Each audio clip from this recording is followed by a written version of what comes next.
Mari kita menyambut kebenaran dalam doa. Betapa bahagianya kami Tuhan ketika kami mengambil keputusan bersekutu dengan Tuhan. Dan hari ini kami sudah memuji menyembah-Mu. Tiba saatnya kami diberkati dengan sabda-Mu. Beracara berfirmanlah bagi kami semuanya. Kami buka hati kami sambut firman-Mu dengan penuh pengucapan syukur. Dalam nama Yesus Kristus, haleluya, katakan bersama-sama. Amin. Kasih tepuk tangan yang meriah buat Tuhan Yesus. Silakan duduk Bapak Ibu dan nyalakan lampunya. Kenapa mati-mati ya? Putus. Bukan senggol. Oh ya, diperbaiki kembali. Ya. Baik Bapak Ibu, saudara semuanya, puji Tuhan. Shalom. Semangat sore. Haleluya. Baik Bapak Ibu saudara, saya akan menyampaikan kebenaran firman Tuhan kepada kita semuanya. Pada saat hari ini, Obed bisa maju ke sini, Bet. Pelayan bisa maju semua ke depan. Ya, jangan ada yang di belakang, semua di depan. Di dalam kita buka bersama-sama Alkitab kita, di dalam kitab Matius pasal yang ke-16, ayat yang ke-24 saya akan bagikan kepada Bapak Ibu Saudara semuanya. Dalam kitab Matius pasal yang ke-16, ayat yang ke-24, Alkitab mencatat demikian. Lalu Yesus berkata kepada murid-muridnya, setiap orang yang mau mengikut aku, ia harus menyangkal dirinya, memikul salibnya, dan mengikuti aku. Sekali lagi saya ulang Bapak Ibu Saudara, Alkitab mencatat, lalu Yesus berkata kepada murid-muridnya, setiap orang yang mau mengikut aku, ia harus menyangkal dirinya, memikul salibnya, dan mengikut aku. Saudaraku, sebagai pengikut Kristus, sebagai pelayan Tuhan, sebagai jemaat Tuhan, tidak mudah untuk menyangkal diri, tidak mudah untuk memikul salib. Artinya adalah orang Kristen itu, orang percaya itu bukan mudah menjalani perjalanannya.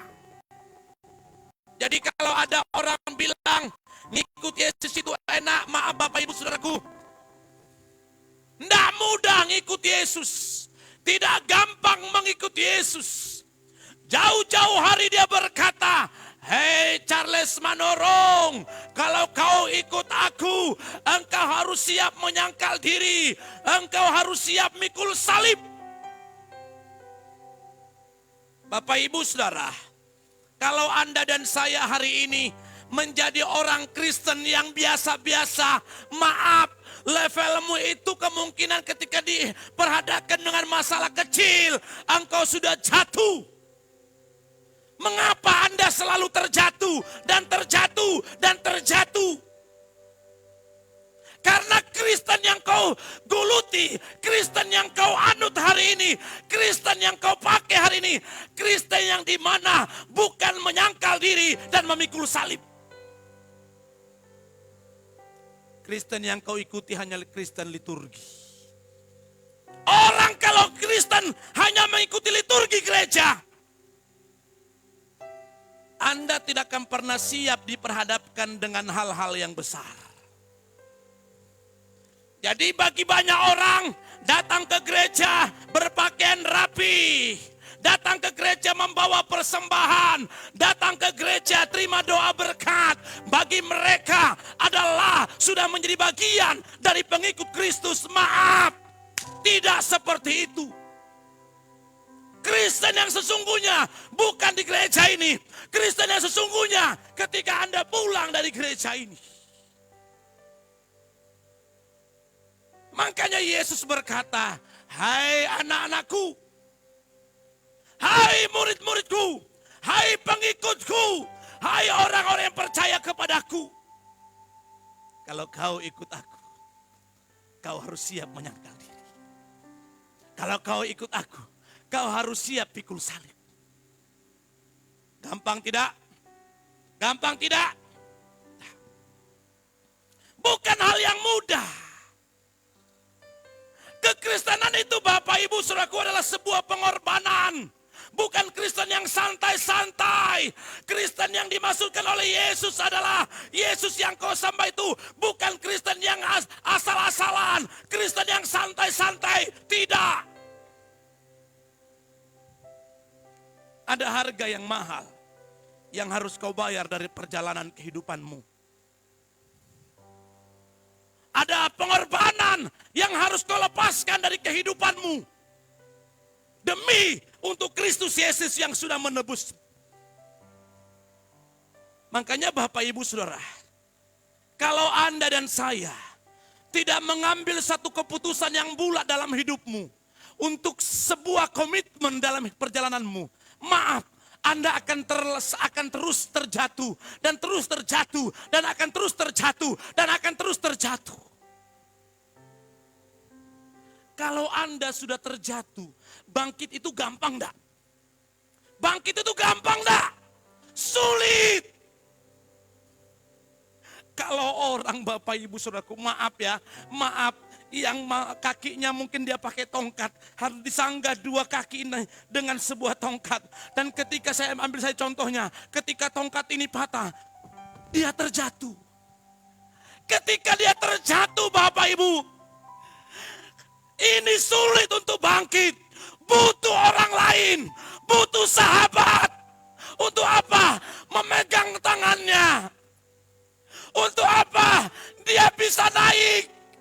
Dan itu pun sangat sulit. Dia harus merasakan sakit untuk dia bisa bangkit. Dan butuh orang satu lagi menopang dia.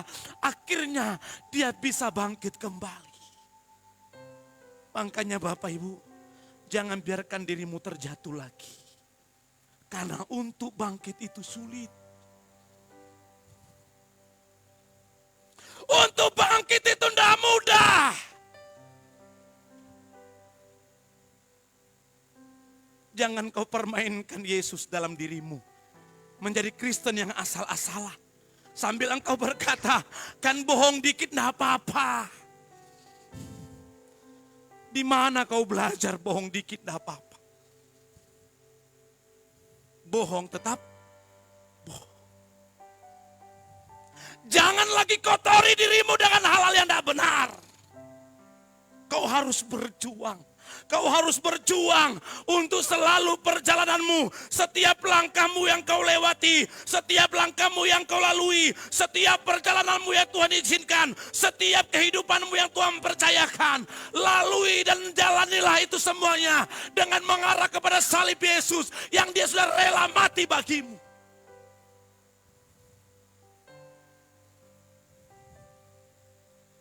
Menyangkal diri, berkata tidak untuk kesenangan pribadi.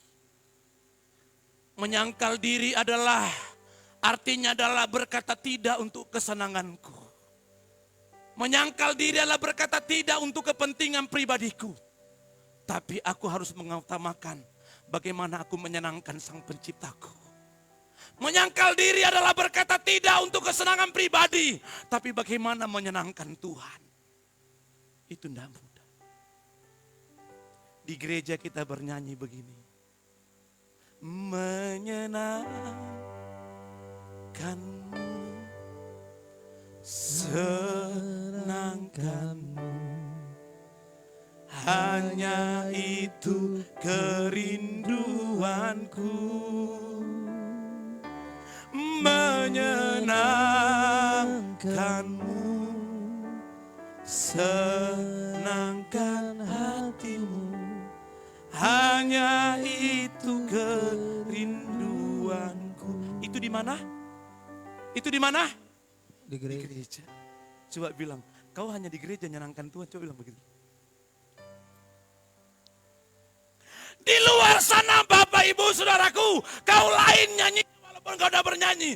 Menyenangkanku, senangkanku, hanya itu kerinduanku. Halo, siapa yang begitu? Lihat sepatu bagus. Wih, keren sepatunya. Wow, Mereknya apa lagi tuh? Nike. Naik. Tadi malam kami jalan ke mall bersama dengan Erik Orlando. Dia coba tunjukkan sama saya sepatu Nike itu. Aku mampu beli, tapi ku bilang enggak. Saya bilang begini sama Koko, enggak ada yang menarik, ku bilang. Tapi bagi dia itu menarik. Karena aku tahu masih ada hal yang harus dikerjakan untuk menyenangkan hati Tuhan. Amin. Amin. Bilang begitu. Kau dengar itu bilang begitu. Dia mulai tunjukkan lagi sama saya. Sepatu yang lainnya di toko yang lainnya. Yang merek apa lagi namanya? Everbest. Dia tahu papinya memang selera-seleranya tinggi. Dia bukan di bawah yang rendah-rendah, yang stylenya tinggi. Sampai di sana. Pi, ini keren ya. Memang keren nak. Saya bilang, tapi papi enggak butuh. Aku bisa beli enggak? Saya bisa beli enggak? Bisa. Tapi enggak aku lakukan. Itu yang dikatakan namanya menyangkal diri. Salah satu hobi saya Bapak Ibu adalah sepatu. Itu kesenangan saya. Sepatu. Kalau sudah lihat sepatu itu Bapak Ibu langsung mataku kayak di YouTube. Ngelenying begitu. Langsung saya itu kayak rasanya. Wah, sulit beranjak dari situ. Makanya kalau saya ke jalan sama ibu aku harus pisah. Kenapa? Kalau beli satu enggak cukup satu. Enggak cukup, paling tidak 2 atau 3 beli. Begitu. Makanya Bapak Ibu, ketika Anda dan saya harus hidup dengan Tuhan, caramu sekarang harus berbeda. Pak, saya akan butuh Pak, kalau engkau butuh silakan. Tapi keinginanmu, maaf, kau harus lepaskan dagingmu. Amin. Amin. Kalau kau butuh silakan. Memang sepatu yang di rumahmu sudah kayak buaya begini. Silakan. Kau beli yang mahal itu. Karena kau punya uang. Tapi kalau engkau sudah sepatumu berderet di situ. Dari merek ini ada, dari merek ini ada, dari merek ini ada, dari merek ini ada. Masih kau beli lagi. Bilang begini, hai hatiku. Pekerjaan Tuhan ada yang harus dikerjakan. Amin. Orang yang seperti ini mengerti mengapa dia bisa. Dia Bapak Ibu mengambil sebuah komitmen dalam hidupnya. Tanpa ada sebuah komitmen Bapak Ibu, Anda akan terus terjatuh dengan hal yang sama, dengan hobi yang sama, dengan selera yang sama. Bahkan ketika Anda dan saya hanya untuk menyenangkan dagingmu, engkau rela tinggalkan hal yang penting, momen yang penting bersama dengan Tuhan. Hanya satu kepastian di dunia ini. Apa itu? Kematian. Ketika jantungmu tidak lagi berdetak, kau tidak bisa lagi bilang begini, aku minta ampun Tuhan, karena aku menyenangkan dagingku. Takkan bisa lagi.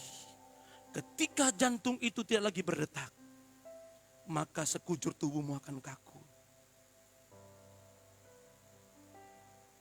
Matamu memang terbuka,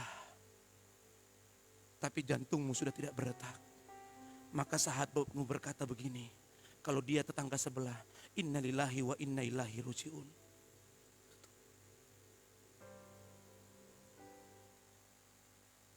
Mau kau bilang begini, sampai akhir ku menutup mata, ku tetap setia menanti janjimu sampai ku dapatkan mahkota kehidupanku. Ku tetap setia untuk melayanimu. Lagumu apa kau bisa buat lagi begitu? Kau sudah menutup mata, tapi kau mati gara-gara hobimu. Kau mati gara-gara apa? Kesenangan dagingmu. Kau mati karena dosa. Jantungmu tidak lagi berdetak. Tidak lagi kesempatan untuk diperbaiki. Tidak lagi sebuah momen di mana engkau berkata, Bapa ampuni aku. Tidak lagi kesempatan. Semuanya sudah berakhir. Semuanya sudah selesai. Jadi Bapak Ibu Saudara, selagi jantung ini berdetak, selagi nafas ini ada, berikanlah yang terbaik kepada Raja di atas segala raja. Dengan apa? Sebuah komitmen. Tuhan, aku tidak mau lagi ingkari setiap perjanjianku yang kuberikan kepadamu. Mulai hari ini Tuhan, aku ambil keputusan tiap hari aku harus baca firman. Walaupun aku tidak ngerti Bapak, tetap aku baca. Tiap hari Bapak, aku harus ambil sesibuk apapun aku, secapek apapun, selelah apapun aku dalam pekerjaan, aku harus bersekutu denganmu. Seribet apapun perjalanan ini Tuhan, masalah apapun yang menimpaku, aku harus tetap datang beribadah. Sebuah komitmen ini Bapak. Ketika engkau mengerti bagaimana menyangkal diri dan mikul salib, maka saya yakin engkau akan mampu menjalani perjalananmu dengan sebuah komitmen tadi. Dan seluruh perjalananmu mampu menyenangkan Tuhan.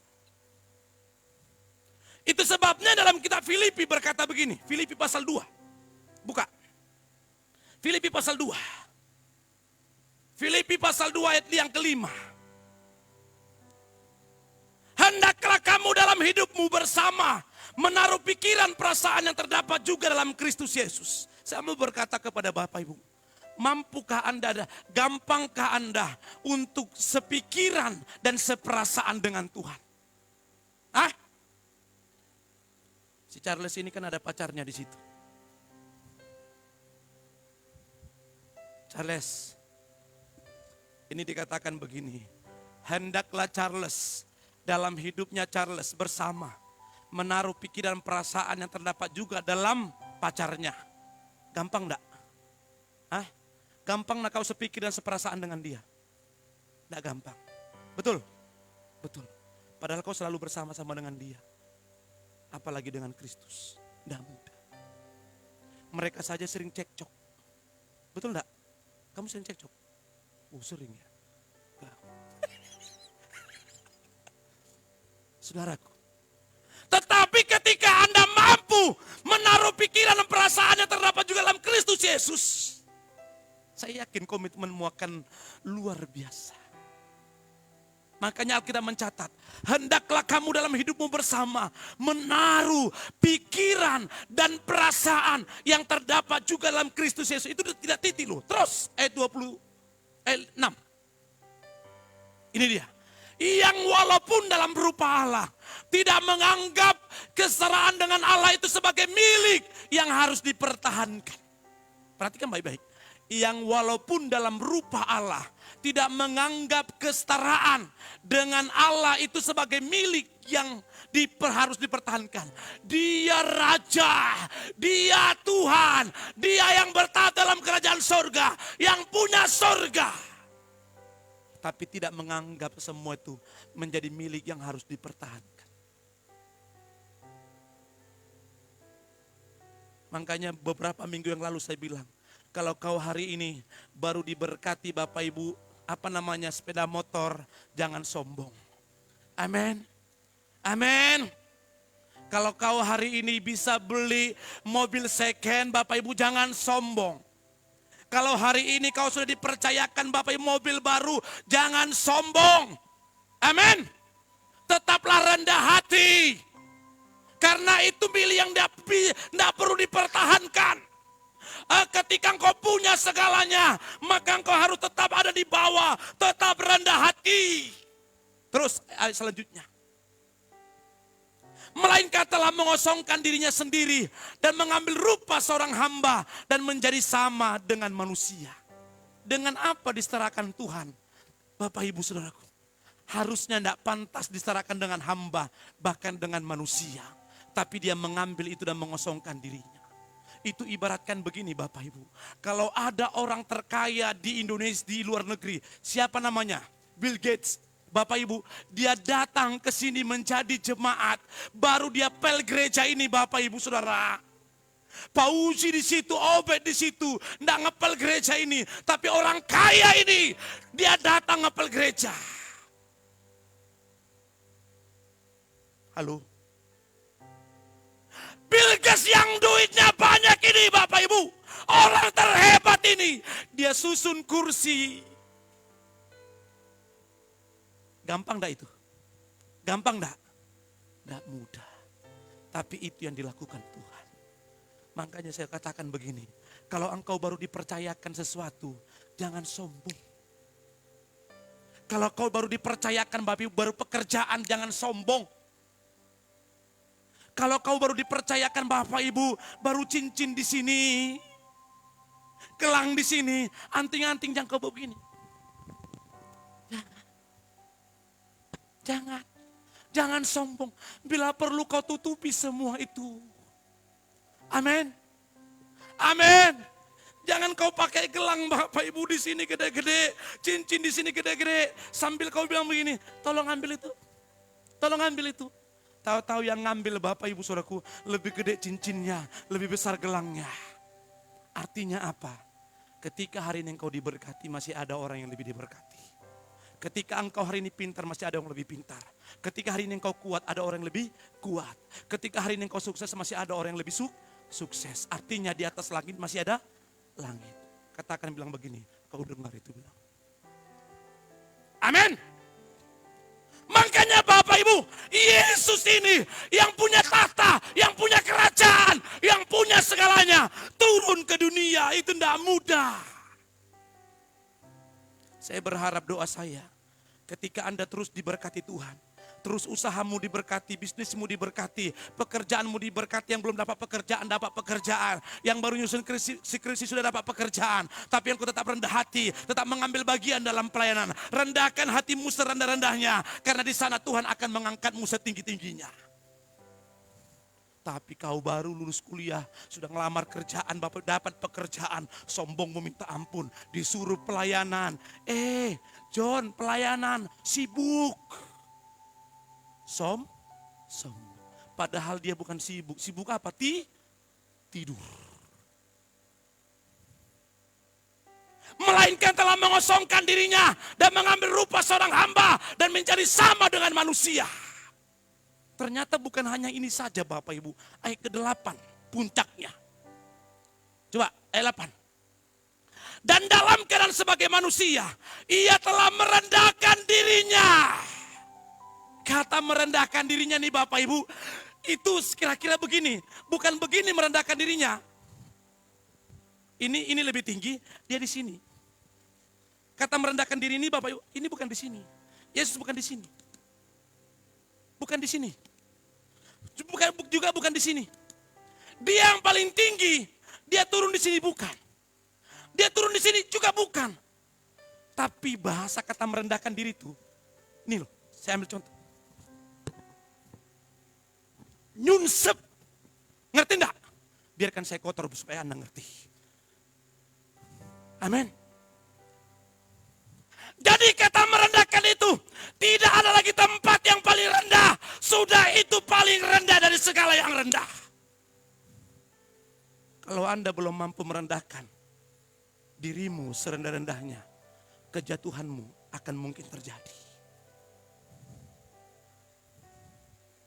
Karena orang yang sudah merendahkan dirinya, tidak akan pernah mungkin jatuh dengan dosa kesombongan. Tidak akan mungkin. Tidak akan mungkin. Jadi Bapak Ibu Saudara, dan dalam keadaan sebagai manusia, ia telah merendahkan dirinya dan taat sampai mati, bahkan sampai mati di kayu salib. Dengan sebuah komitmen Bapak Ibu, Yesus siap menghadapi sebuah kenyataan untuk sampai kepada bukit Golgota. Berpuluh-puluh kali dia dicambuk. Dan cambukan orang Romawi itu bukan cambukan biasa, cambukan yang bergerigi. Ketika dicambuk Bapak Ibu Saudara, itu akan daging itu terlepas. Darah menetes. Semua yang ada di belakang terkelopek dan terkupas. Dia diangkat dan ditaruh dekat salib itu. Baru dia harus memikul salib itu. Penafsir berkata, lebih kurang salib itu beratnya 50 kilogram. Lebih kurang. Dia pikulah salib itu di bukit itu. Yang kekuatannya sebagai manusia itu sudah Bapak Ibu mungkin diambang tingkat terendah, tapi dia tetap mengangkat salib itu. Dan ketika dia angkat, dia melangkah walaupun lututnya sulit untuk terus berjalan, dan akhirnya Yesus terjatuh dan terhempas. Duah. Tetapi untuk menggenapi kebenaran, tetapi untuk menebusmu, untuk menyelamatkanmu yang engkau hidup dalam dosa, dia bangkit kembali. Ketika dia bangkit, kaki ini sulit untuk mengangkatnya. Tetapi dengan sebuah komitmen yang besar, dia terus berjuang dan tetap memikul salib itu di sebuah bukit itu. Dan apa yang terjadi ketika dia pikul salib itu, dia pun berat rasanya dan dia harus terjatuh kembali.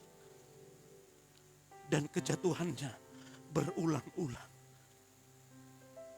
Tapi saya mau katakan, dia jatuh, dia tetap bangkit. Dia jatuh, dia tetap bangkit. Karena ada sebuah komitmen dalam dirinya. Aku harus sampai di sana. Sampai di sana di bukit Golgota itu. Maka dia relakan tangannya untuk ditarik. Satu ditarik sebelah kiri. Krek. Satu di kanan. Krek. Dan dipakul. Das. Ah. Das. Ah. Baru kedua kakinya disatukan. Dan dipaku. Saudaraku, mengapa dia berkata di kayu salib itu, Eloi, Eloi, lama sabachthani. Allahku, Allahku, mengapa engkau meninggalkan aku? Anda tahu kenapa dia berkata demikian? Karena ketika penyalipannya, itu manusia biasa sebagaimana Anda dan saya ketika dicubit sakit, ketika tergores berdarah. Penyalipan Yesus tidak ada unsur keilahiannya di sana. Penyalipan Yesus tidak ada unsur keilahiannya, ketuhanannya di sana. Kalau dia makai keilahiannya, dia bisa hardik enggak semua orang-orang di situ? Bisa enggak? Dia bisa tepis semua orang-orang Romawi itu apa tidak? Dia bisa lawan enggak orang-orang Romawi itu? Bisa. Terlalu mudah dia menghardik semua orang-orang itu. Makanya ketika penyalipan Yesus itu adalah berbicara kemanusiaannya, manusia biasa. Makanya dia berkata, Allahku, Allahku, mengapa engkau meninggalkan aku? Memang dia merasa sendiri. Bukan berarti Bapa jauh dari dia. Tapi memang itu harus dia jalani. Tanpa ada sebuah komitmen dari Yesus. Sebagai manusia biasa, maka ketika dia gagal, gagallah semua kehidupan di dunia. Bisa enggak dia gagal? Bisa enggak dia gagal? Bisa. Dan sangat bisa. Tapi dengan sebuah komitmen dalam dirinya. Aku tidak mau gagal demi orang-orang yang kukasihi. Siapa yang dikasihi si Pauji, siapa yang dikasihi si Obed, siapa yang dikasihi si Dio, siapa yang dikasihi si Charles. Tapi kalau kau masih main-main lagi, awas kamu. Kamu tidak pernah ngerti bagaimana sakitnya Yesus di sana. kamu jadikan Yesus sebuah candaan, mainan. Waktu yang Tuhan berikan kepadamu kau masih main-main. Karena engkau tidak mengerti bagaimana Bapak Ibu Saudaraku engkau sepikir dan seperasaan dengan Tuhan. Kau belum bisa merasakan itu. Seandainya kau bisa resapi bagaimana pengorbanan Yesus di kayu salib, engkau tidak akan pernah main-main dengan yang namanya dosa.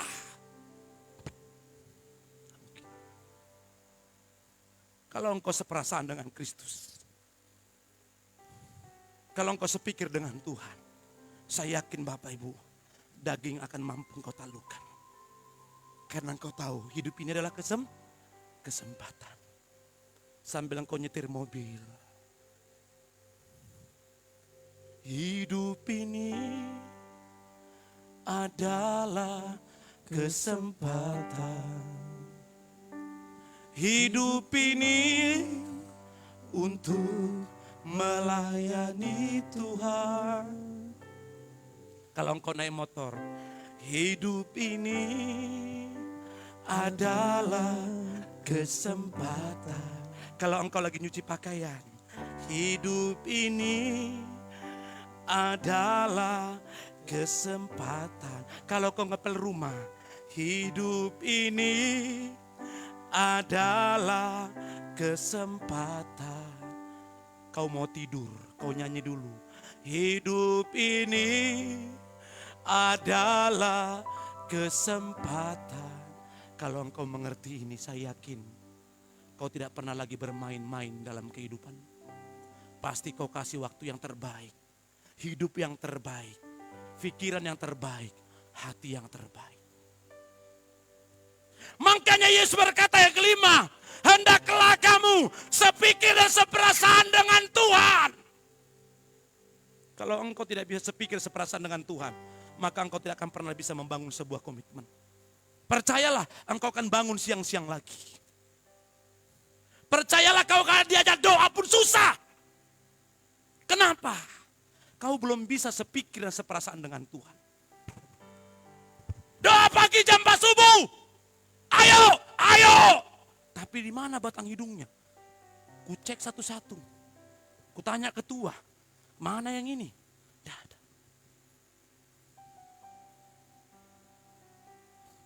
Coba ambil keputusanmu. Engkau seperasaan dan sepikir dengan Tuhan. Kalau engkau lemah dalam tidur, kau pasang alarm banyak-banyak. 1, 2, 3. Saya yakin Bapak engkau akan tertolong. Amin. Kalau engkau lemah di situ, kau cari temanmu yang bisa membangun dirimu. Pokoknya aku tidak mau absen, namanya doa subuh. Aku harus komitmen di situ. Bisa enggak? Bisa. Kalau engkau tahu kelemahanmu cari orang lebih kuat untuk menolong dirimu. Supaya engkau jangan jatuh dengan yang dosa yang sama. Amin. Amin. Jadi Bapak Ibu Saudaraku, dengan sebuah komitmen ini Bapak Ibu Saudaraku, Anda dan saya akan mampu menjalani hidup dan hidupmu menyukakan Tuhan. Jangan lagi bangun kekristenanmu dengan hal-hal yang biasa. Jangan lagi. Biarkan perjalananmu ini Bapak Ibu, semuanya adalah engkau berikan, dedikasikan kepada Kristus. Kalau engkau dipercayakan dalam bekerja, kalau engkau dipercayakan sebagai karyawan, kalau engkau dipercayakan sebagai wira swasta, kalau engkau dipercayakan sebagai seorang mahasiswa, kerjakanlah dengan maksimal dan kerjakan dengan rasa takut akan Tuhan. Jadikan engkau di sana suratan yang terbuka yang dapat dibaca oleh banyak orang. Jaga sikapmu, jaga hidupmu, ambil komitmenmu. Ketika aku ada di perusahaan ini, saya harus kerja lebih baik. Orang lain datang, mereka jam 7, jam 8 baru datang. Kepala perusahaan bilang jam setengah 8 sudah di sana. Jam 7 aku sudah di sana. Dengar, promosi akan datang dengan waktunya. Apa yang pernah kau tabur tidak akan pernah sia-sia. Amin. Jadi bangunlah dengan sebuah komitmen dalam kehidupanmu. Ketika engkau merasakan pengorbanan Yesus itu Bapak Ibu, di kayu salib itu, saya terlalu yakin engkau tidak akan pernah lagi bermain-main dalam hidupmu. Jangan biarkan dirimu lagi jatuh. Aku harus bangkit. Aku harus ambil keputusan. untuk hidup bagaimana hidupku menyenangkan Tuhan. Untuk aku hidup menjadi berkat bagi orang banyak. Untuk aku hidup menjadi suratan yang terbuka. Aku tidak mau lagi jatuh. Aku tidak mau lagi gagal. Aku tidak mau lagi menjadi orang Kristen yang biasa-biasa.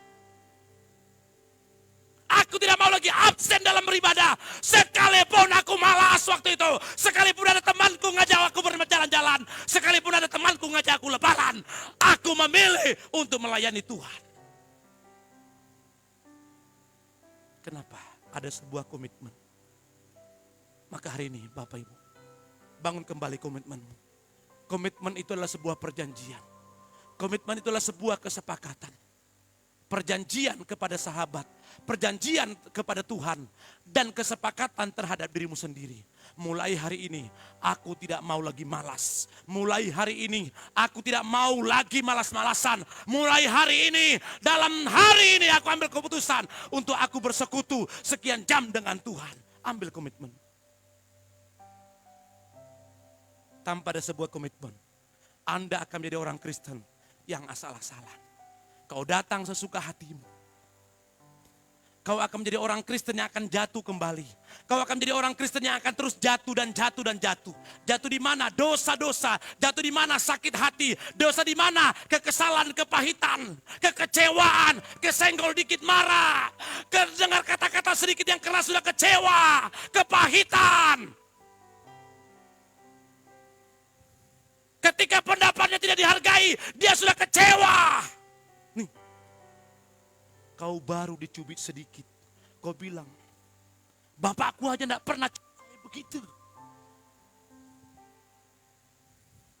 Semakin engkau dekat dengan Kristus, saya mau katakan Bapak Ibu, engkau akan terus diproses menjadi pribadi yang hebat. Menjadi pribadi yang luar biasa. Orang lain di sekitarmu akan bisa membuat engkau lemah dan jatuh. Tapi saya mau katakan, tetaplah pandang salib Yesus itu. Dan teruslah matamu tertuju kepadanya. Percayalah, engkau akan melewati hari demi hari. Engkau akan melewati bulan demi bulan. Engkau akan mampu melewati tahun demi tahun. Dan apa yang kau lalui, grafikmu semakin naik. Bukan jatuh. Amin. Amin. Halo. Amin. Jangan lagi bangun kekristenmu. Naik sedikit, jatuh, turun lebih banyak. Naik dikit, turun lebih banyak. Naik dikit, turun lebih banyak. Naik dikit, turun lebih banyak. Baru ditanya, sudah kemana si Anu itu? Nggak tahu Pak, HP-nya sudah tidak aktif lagi. Sudah kemana si Anu? Ku dengar Pak dia sudah pindah gereja. Kenapa? Sakit hati. Aduh. Mau sampai kapan kau begitu? Bilang begini sambil pukul pundakmu, dadamu gini. Aku tidak mau begitu. Amin. Amin. Jangan lagi yang diurusi Bapak Ibu sakit hati. Biar engkau bernyanyi. Ku menang di dalam peperangan. Ku menang.